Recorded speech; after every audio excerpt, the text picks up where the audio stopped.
Drum मध्ये टाकलं आहे तिथे जायचं गावामधला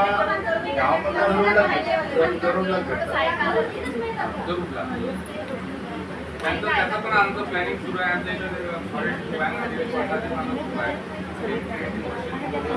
त्यांना ट्रेनिंग देऊन आजकाल म्हणजे पत्राळे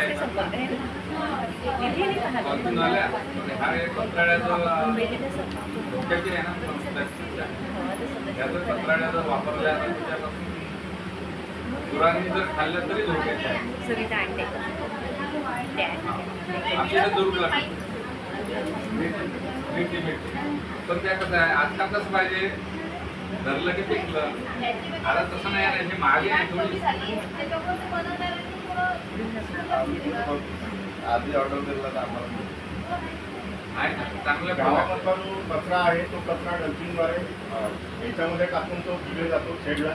त्यानंतर ओला कचरा जो आहे तर आपण जे सेंटर आहे त्या सेंटरला ड्रम ठेवलेले आहेत तिथं त्यामध्ये बारीक केल्या जाते आणि त्याच्यामध्ये कल्चर टाकून आपण पूर्ण तर त्याच्यामध्ये टाकून त्याचं 15-20 दिवसानंतर खत तयार होते आणि खत तयार झाल्यानंतर ते खत जी वृक्ष लागवड केली आहे त्या वृक्ष लागवडीला आपल्याला खत जातात.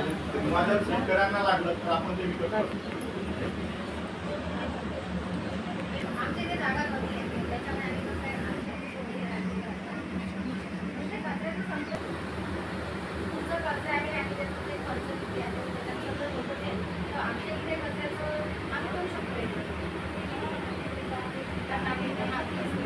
कचरा वेगळा म्हणजे कसं आहे की आपण ज्या महिला आता आपल्या खेड्यागावात जरी समजा हे असलं तरी शहरात सुद्धा ज्या सुशिक्षित महिला आहेत त्या सुद्धा महिला सगळं एकत्र करते आणि त्या बकेट वेळी टाकली तर धरली की टाकली. आता त्या गाडीमध्ये मुलं आणि सुताली करायची तरी टाकतात का हा खूप अजून समज पाहिजे त्या गोष्टीचं पुन्हा प्लास्टिक पासून काय होते काय नाही होत ह्या सगळ्या गोष्टी सुशिक्षित महिलांना तरी माहिती पाहिजे. प्लास्टिक म्हणजे काय चीज आहे प्लास्टिक किती हानिकारक आहे ह्या गोष्टी त्या महिलांपर्यंत गेली पाहिजे म्हणजे जेणेकरून जागेवरूनच त्यांचं वर्गीकरण केलं तिथं